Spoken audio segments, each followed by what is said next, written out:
Welcome to the Kintsugi Hope podcast. It's great to have you with us. We are joined by some amazing speakers and experts who have experienced, like all of us, life's ups and downs. If you want to find out more about Kintsugi Hope, then please do head to the website kintsugihope.com. Hello and welcome to the Kintsugi Hope podcast. My name is Jess and it's great to have you with us again this month. I've got an amazing guest with me today as we look at the topic of healthy relationships. Justin, why don't you introduce yourself to our lovely listeners? Yeah, sure. Thanks, Jess. Great to be with you.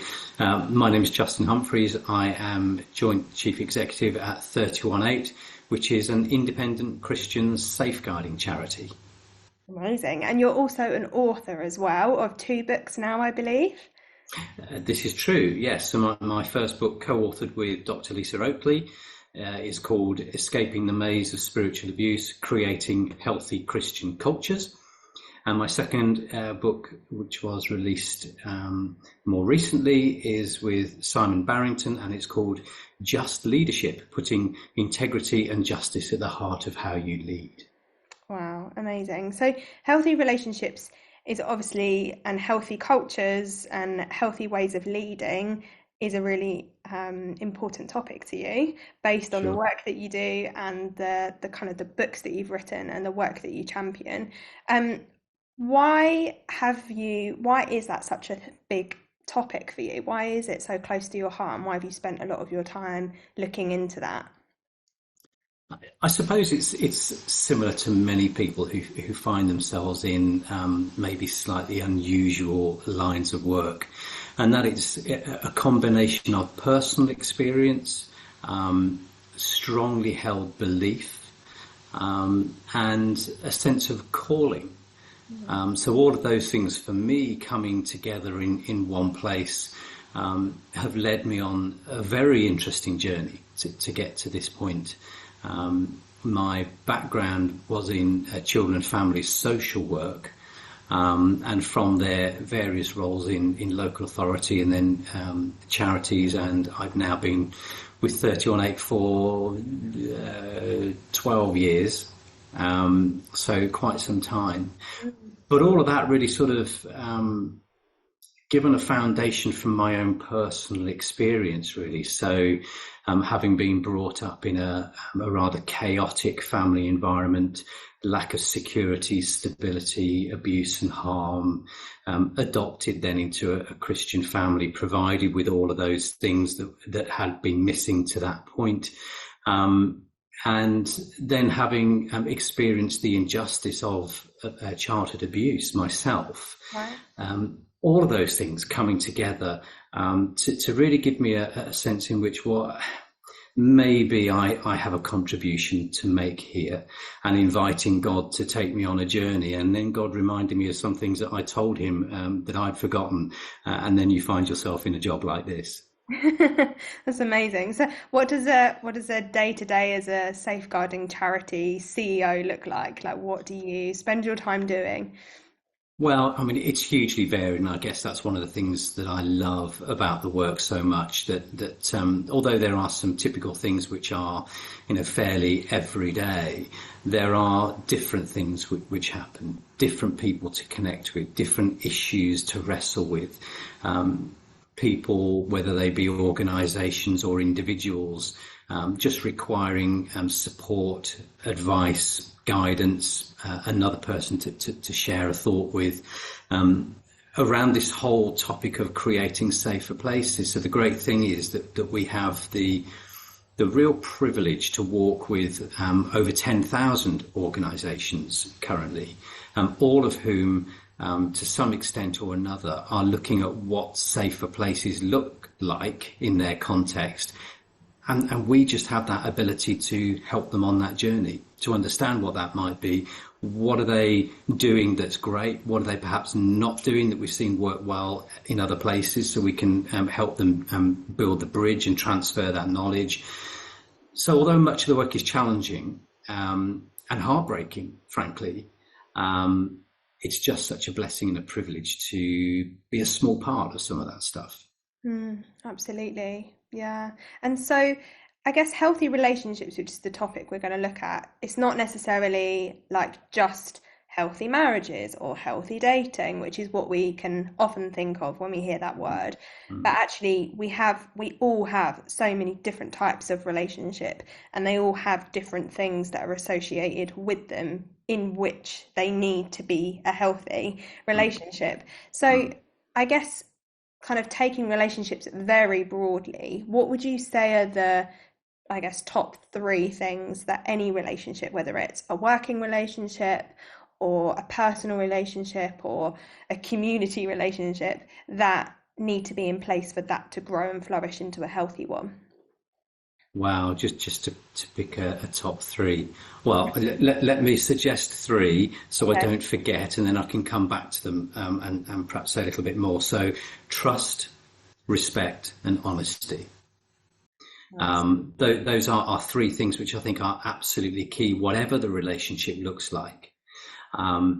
If we don't have relationships of trust, then actually the quality and the depth of that relationship is going to be lacking. And I think particularly when we're thinking about issues that challenge us in the context of our relationships and for the work that we do at 31.8, because we're thinking particularly around issues of harm and abuse, coercion, control, those sorts of things. If you don't have a trusting relationship within which to discuss those things, then they are not actually going to find their best foundation. Respect clearly has to be a part of those relationships too. I think particularly in the context of a professional relationship, but I think in all relationships, frankly, that respect has to be there, and the respect that's built on a sense in which we have equal value here. This transaction, if you like, this connection that we have is built on 2 or more people coming together with different experiences, different backgrounds, different contributions, but they are all equally valid. Yeah. And then finally, the honesty piece clearly speaks into both trust and respect, because I think if we ever have a sense that one or more parties within a relationship are not being honest, then we don't have a sense that what we are seeing is something that's authentic or congruent about that person in terms of what they hold to be true in their values, attitudes and beliefs, and their actions and words. So those 3 things I think are fundamental to the health and quality of any relationship. Absolutely. And I guess if those things are undermined or not given space to develop, or not even present in the first place, then that can lead us to not feeling safe, not feeling like we can trust that other person, like you've just said. So I think those are really great things that we can actually strive for to develop in all different relationships that we might have.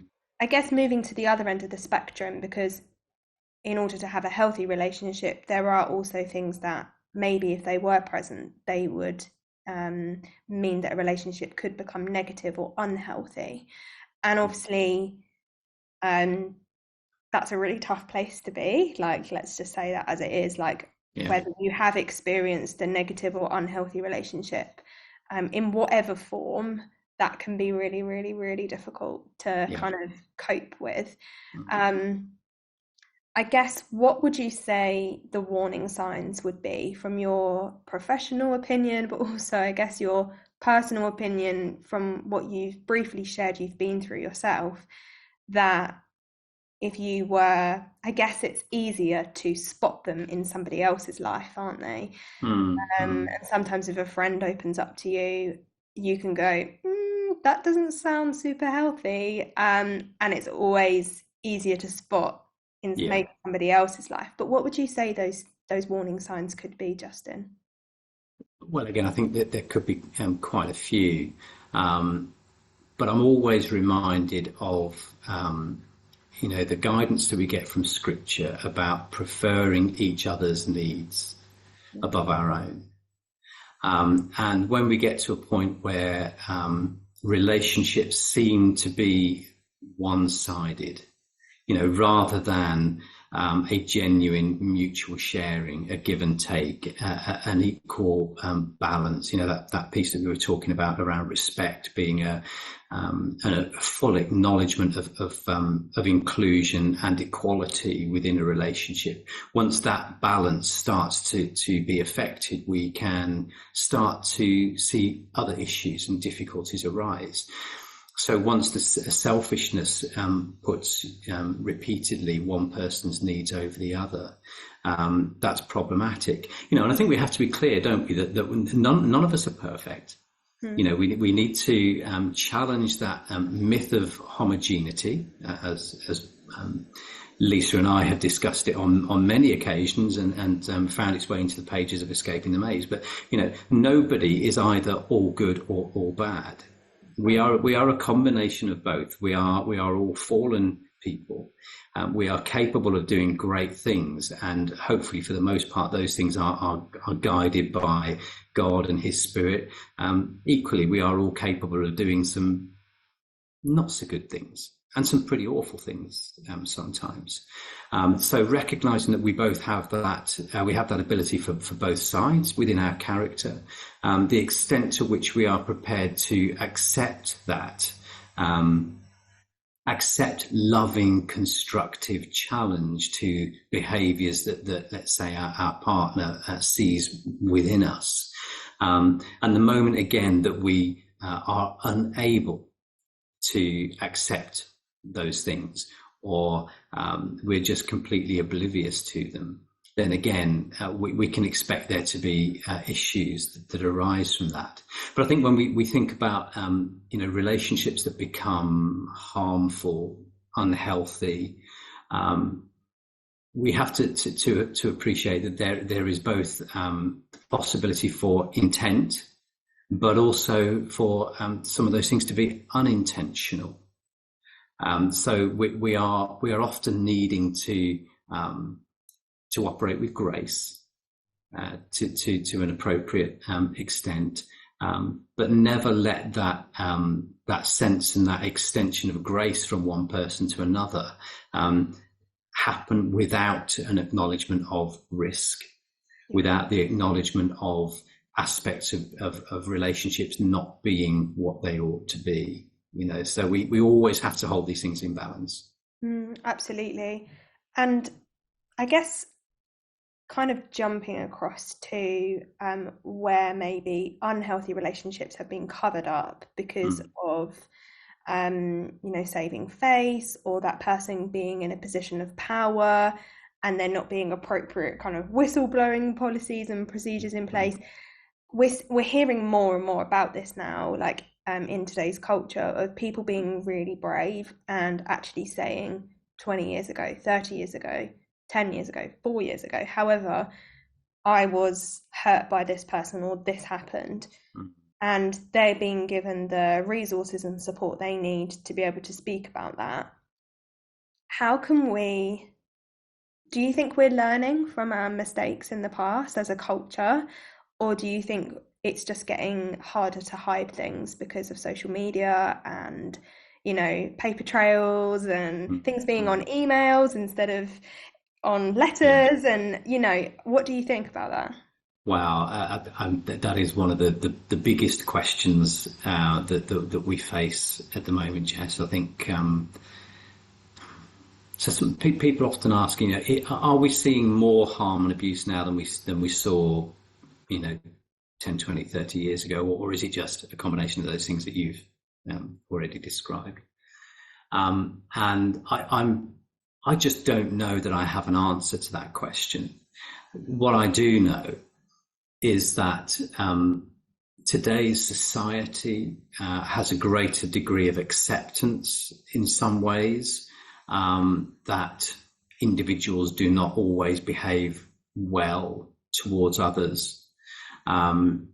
Facing that challenging possibility that people that we believe we know, that we love, are capable of doing dreadful things, is something which really challenges us to our core, doesn't it?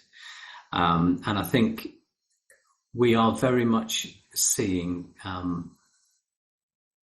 a tidal wave, really. That's how it often feels, of scandals, abuses coming to the fore.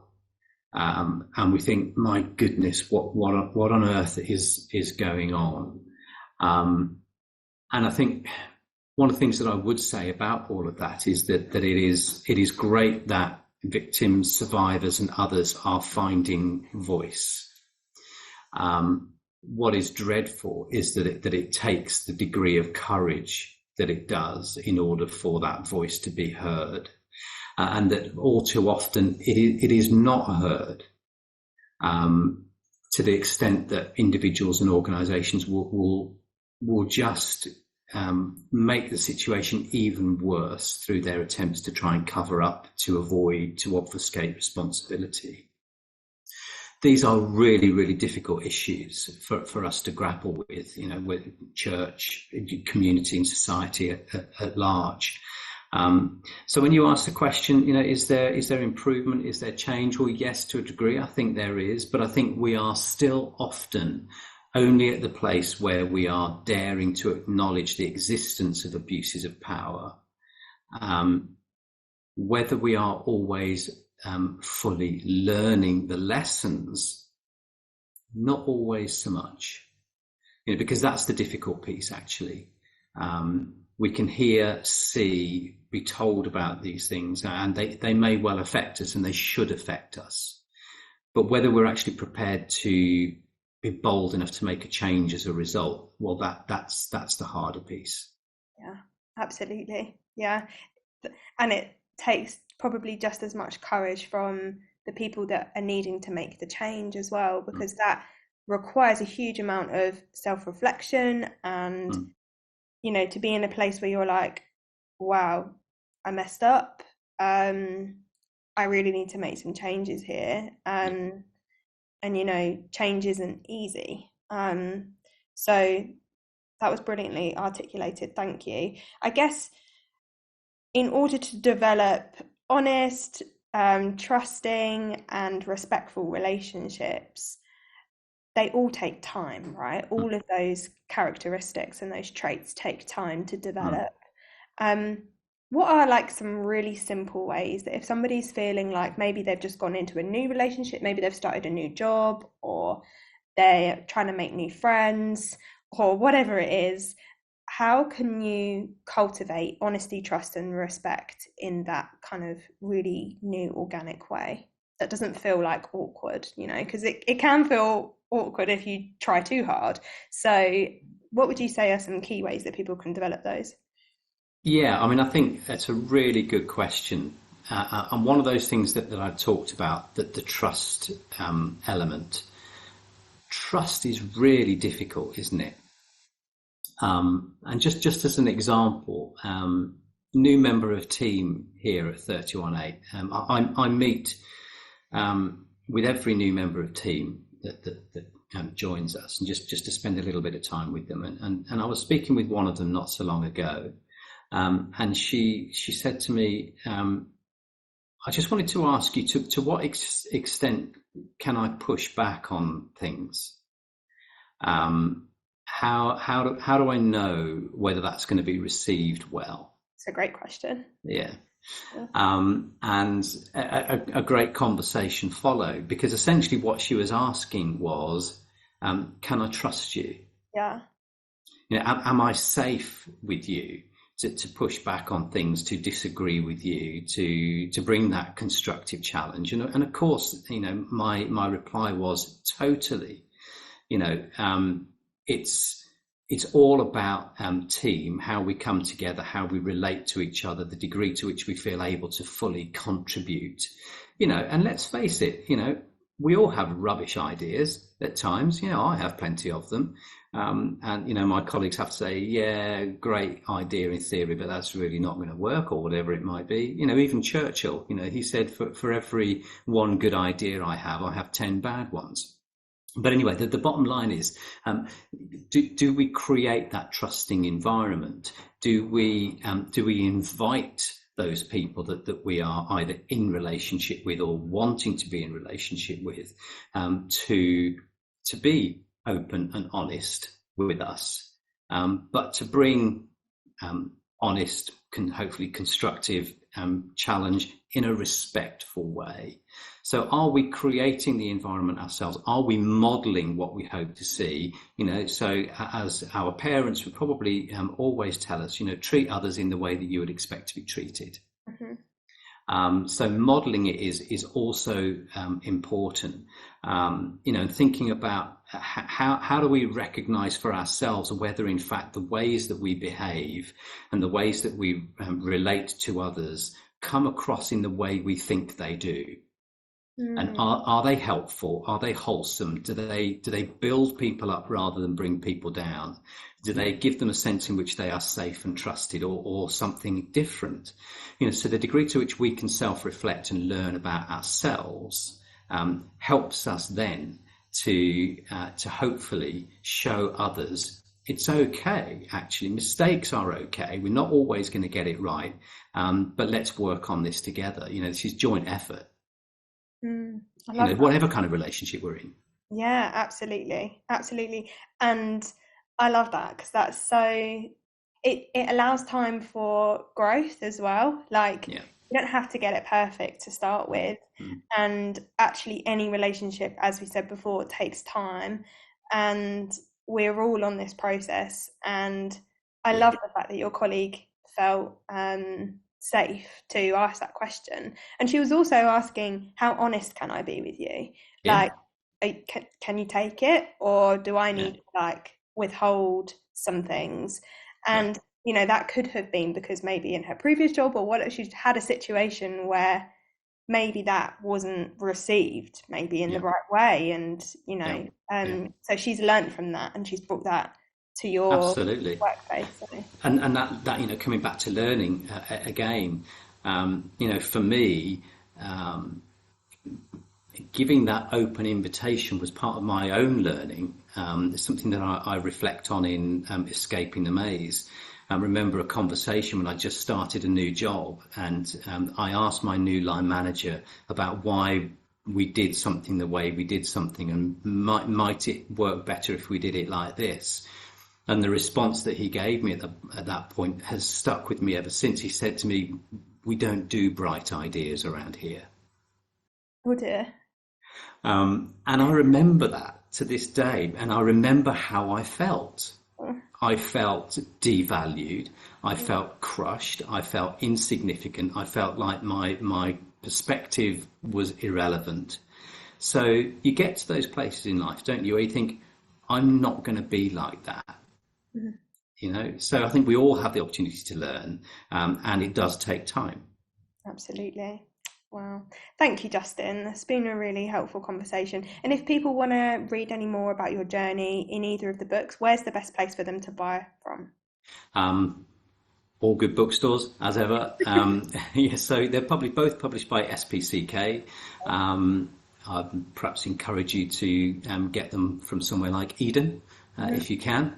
But yeah, they're widely available. So yeah, please do get a hold of one. You can come to us and get one if you like, and I think often we're doing package deals on them. So Lovely, brilliant. Thanks, Justin. It's been a really great conversation. Yeah, it's been a pleasure, Jess. Thank you. Thank you so much for joining us at the Kintsugi Hope podcast. It's been great to have you with us. If you want to find out more about this amazing charity that creates safe and supportive spaces for those that are experiencing social isolation or poor mental health, then do check out the website kintsugihope.com. We'll see you on the next episode.